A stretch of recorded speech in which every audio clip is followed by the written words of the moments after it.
नमस्कार दोस्तों, मैं हंसराज मीना आपका बहुत बहुत स्वागत करता हूं अपनी संस्कृत की ऑनलाइन कक्षा में।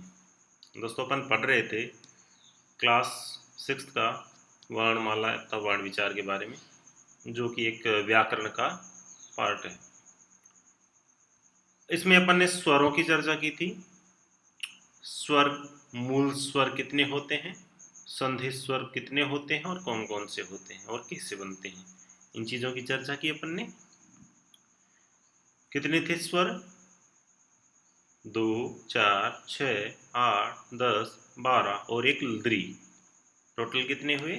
13 स्वर। लृ स्वर यहाँ दिखाया नहीं गया, यहाँ पर दिखाया है मूल स्वरों में। ठीक है, अब व्यंजन स्वरों की बात करते हैं।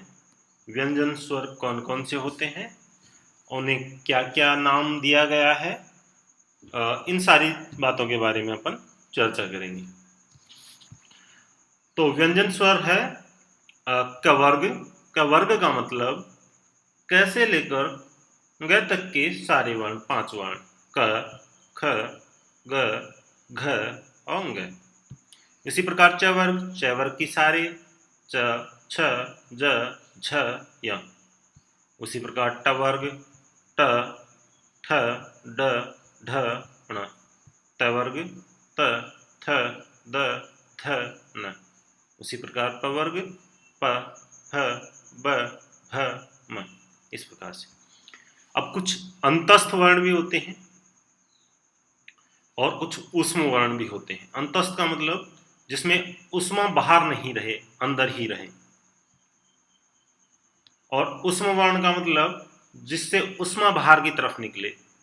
ऊष्मा, जैसे मैं बोलूं स, ऊष्मा निकली, श, श, स, है। इस प्रकार से अंतस्थ हुए य, र, ल, व, य, र, ल, व। ऊष्म वर्ण हुए श, स, स, ह। जो ये अंतस्थ वर्ण है, उनका संस्कृत में जो सीक्वेंस रहेगा वो इस प्रकार से रहेगा: य, य, व, र, ल। इस प्रकार से य, व, र, ल। ये माहेश्वरी सूत्रों के अकॉर्डिंग इसका जो क्रम रहेगा ये रहेगा। ये हिंदी के अनुसार य, र, ल, व हो गया। इस प्रकार से अब हलंत चिन्ह के बारे में बात करते हैं। हलंत चिन्ह क्या होता है? हलंत का मतलब आधा व्यंजन। व्यंजन तब ही पूरा होता है जब उसमें स्वर मिला हुआ होता है। हलंत वर्ण के बारे में बात करते हैं। हलंत चिन्ह, हलंत चिन्ह देखिए, जो अपन किसी भी व्यंजन के नीचे जो छोटी सी लाइन बनाते हैं, जैसे कि मैं बता दूं, मैं ट वर्ण लेता हूं। जब तक इसके नीचे मैंने हलंत वाला चिन्ह नहीं लगाया तब तक ये पूर्ण ट है, यानी कि इसमें स्वर मिला है। और इसके नीचे में अगर ये वाला चिन्ह लगा दूंगा तो ये क्या हो जाएगा? हलंत, यानी कि इसमें से ए निकाल दिया गया है। इस प्रकार से तो हलंत चिन्ह ये वाला है, देख सकते हैं। हलंत चिन्ह ये वाला है, ये जो इसके अंदर है ये छोटा सा, वो हलंत वर्ण है। क्लियर? यदि हम क का उच्चारण करें तो क के साथ अ, यानी कि क, ऐसे बोलेंगे, इसको बोलेंगे क। इस प्रकार से तो क के साथ ए की ध्वनि भी मुख से निकलती है। वास्तव में क या, यहाँ हलंत क है, यहाँ भी हलंत क है और यहाँ पूर्ण क है। इसका मतलब इसमें ए मिला हुआ है। अच्छा, वास्तव में क या अन्य सभी व्यंजनों का उच्चारण ए की सहायता से ही संभव हो पाता है, जैसे उच्चारण संभव नहीं होता है। ऊपर बताया था अपन ने कि व्यंजन स्वरों के बिना अधूरे ही होते हैं, यानी कि वे एक सर्जन का उच्चारण करने के लिए किसी स्वर की सहायता लेनी पड़ती है, यानी कि जब ही उच्चारण हो पाता है प्रॉपरली जब उसमें स्वर मिला हुआ होगा। ठीक है, तो यहाँ ए की सहायता से ही संभव है, यानी कि जब इनका उच्चारण करेंगे तो इसमें स्वर मिला होगा। देखिए क क और ए मिला है, ख ख हलंत और ए मिला तो ख पूरा हो गया। इस प्रकार से ग ग आधा ए मिला है, ग घ घ आधा ए मिला है, घ। इस प्रकार से ये स्वरों से ही पूर्ण होते हैं व्यंजन। इनका उच्चारण तभी संभव है जब इनमें स्वर मिले हुए हों। अब देखिए अवधेयम, किसी व्यंजन में ए जुड़ने पर उसके नीचे लगे हलंत चिन्ह का लोप हो जाता है, यानी कि वह वर्ण पूरा हो जाता है। एक बार दोबारा समझिए, किसी व्यंजन वर्ण में, किसी व्यंजन में ए जुड़ने पर, ए यानी स्वर जुड़ने पर उसके नीचे लगे हलंत चिन्ह, ये वाला चिन्ह, ये वाला चिन्ह, ये वाला हलंत चिन्ह का लोप हो जाता है, यानी वो वर्ण पूर्ण हो जाता है। क्लियर? नीचे है अयोगवाह। अयोगवाह क्या होता है? स्वर तथा व्यंजन के अतिरिक्त, देखिए स्वर तथा व्यंजन के अतिरिक्त संस्कृत भाषा में दो और ध्वनियां हो भी है। दो, कितनी ध्वनियां? दो और ध्वनियां भी हैं जिन्हें अयोगवाह कहते हैं। जिन्हें क्या कहते हैं? अयोगवाह। कौन कौन सी है वो देखते हैं। पहली है अनुस्वार और दूसरी है विसर्ग। उनके चिन्ह क्रमशः दिए गए हैं। अनुस्वार जो वर्ण के जस्ट ऊपर लगता है चिन्ह, ये वाला। जैसे मैं लिखूं कि, एक मिनट में लिखूं संगीत, तो जो ये ऊपर बिंदी लगाई है वो अनुस्वार है, इसे अनुस्वार कहेंगे। क्लियर? यथा संगीतम, यहां भी दे रखा है संगीतम। संस्कृतम, इसको बोलेंगे संस्कृतम। संस्कार, संस्कार। इस प्रकार से तो ये जो चिन्ह होगा वो क्या कहलाएगा? अनुस्वार। अब आते हैं विसर्ग पे। विसर्ग, विसर्ग इस प्रकार से लगाया जाता है। जैसे मैं ए के अंत में लगाऊंगा तो विसर्ग हो जाएगा, ये वाला। जैसे मैं कहूं अपन लिखते हैं किसी भी वर्ण के ऊपर, जैसे राम है, राम है, रामऊ रामा, ऐसे ही चलता है ना। तो ये देखिए यहां मैंने विसर्ग लगाया है। एक बार मैं इसको क्लियर कर दूं, ये कैसे बना है। राम मह, ठीक है।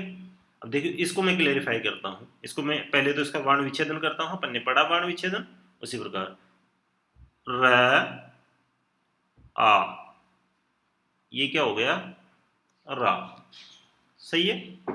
अब देखिए मैं को विच्छेद करता हूं। मैं, ये हलंत इसलिए किया क्योंकि इसमें से मैंने स्वर को अलग कर दिया है, और ये वाला है तो ये म। इस प्रकार से राम है, बन गया राम है, ये इस प्रकार से। क्लियर? तो इसे, इस चिन्ह को, ये जो दो बिंदियां हैं आगे, उस चिन्ह को क्या कहेंगे?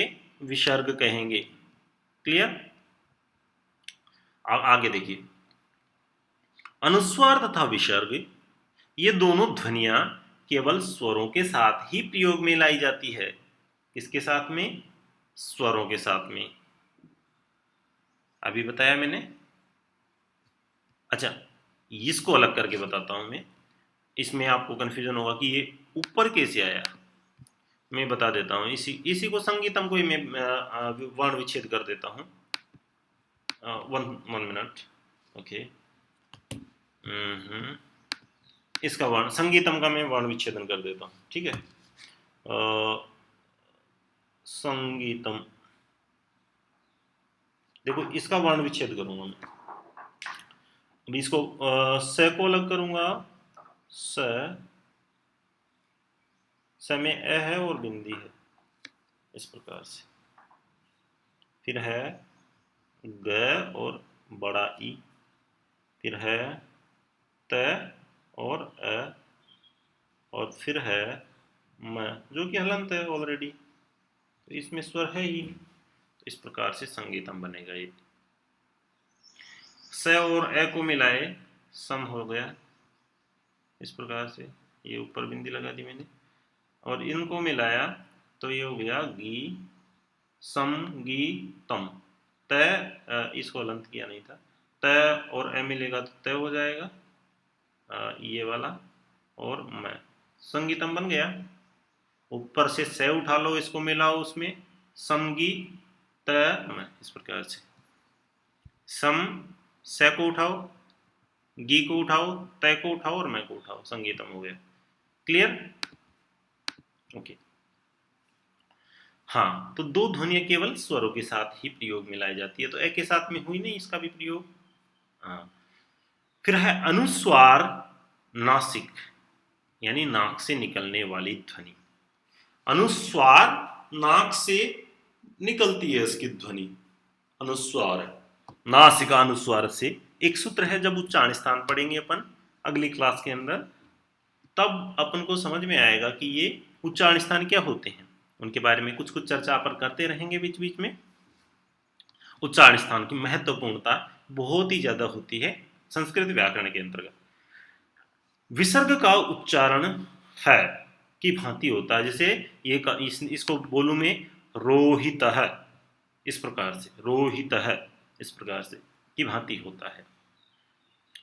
ये इंग्लिश में दे रखा है, दीज टू साउंड्स कॉल्ड अयोगवाह। दो ध्वनियों कि ये दो ध्वनियां हैं जिन्हें क्या कहा जाता है, अयोगवाह। Are you used only in conjunction with vowels. अनुस्वार is a nasal sounds and विसर्ग is pronounced like ह। इस प्रकार से प्रोनाउंसिएशन होता है इसका। रोयतः, संदीपः, छात्रः, सिंहः, सुकः, इस प्रकार से। क्लियर? अब आता है मात्रा।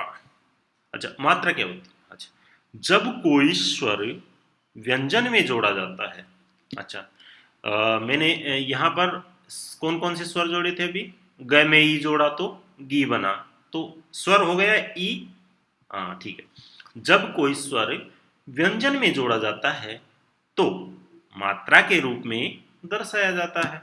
अच्छा, जब कोई स्वर व्यंजन में जोड़ा जाता है तो मात्रा के रूप में क्या किया जाता है, उसको दर्शाया जाता है। किस प्रकार से, अभी देखते हैं नीचे कुछ एग्जांपल। यथा क अ आ, ये आ, क में आ मिला का, क्योंकि केवल अपन ने क्या लिया इसमें से, मात्रा निकाली। ये जो आ वाली मात्रा है का हो गया, ये वाला हो गया। इसमें क में उ मिलाएंगे तो ये उ वाली मात्रा है, तो उ हो जाएगा। क में ये मिलाएंगे, ये वाली मात्रा ये है, तो के हो जाएगा ये वाला। तो ये इस प्रकार से अपन मात्रा को लेते हैं जब व्यंजन में स्वरों को मिलाया जाता है। स्वर तथा व्यंजन के साथ मेल से शब्द बनते हैं। अच्छा, शब्दों की चर्चा अपन कल करेंगे वैसे, लेकिन जब स्वर और व्यंजन मिलके जब कोई सार्थक शब्द मिले, सार्थक मेल हो, उनका अर्थ निकलता हो। सार्थक का मतलब जिसका अर्थ निकलता हो, ऐसे शब्द वो शब्द कहलाएंगे। उनका मेल क्या कहलाएगा, शब्द कहलाएगा। स्वर तथा व्यंजनों का ऐसा सार्थक मेल, सार्थक का मतलब जिनका अर्थ निकले, ऐसा मेल, उनको क्या कहेंगे अपन, शब्द कहेंगे। क्लियर? शब्दों की चर्चा कल करेंगे, आज केवल व्यंजनों तक ही। पिछली क्लास में पढ़ा था अपन ने स्वरों के बारे में, आज कुछ व्यंजनों के बारे में पढ़ा। अच्छे से इसको लिखेंगे, समझेंगे। अगर कहीं भी आपको त्रुटि दिखाई देती है, कहीं भी आपको समझ में नहीं आता है, कहीं भी आपको दिक्कत होती है, मुझे कमेंट बॉक्स में लिखें और आंसर आपको तभी मिल जाएगा। इसी के साथ में आज की क्लास यहीं पर समाप्त करते हैं। जय हिंद, वंदे मातरम।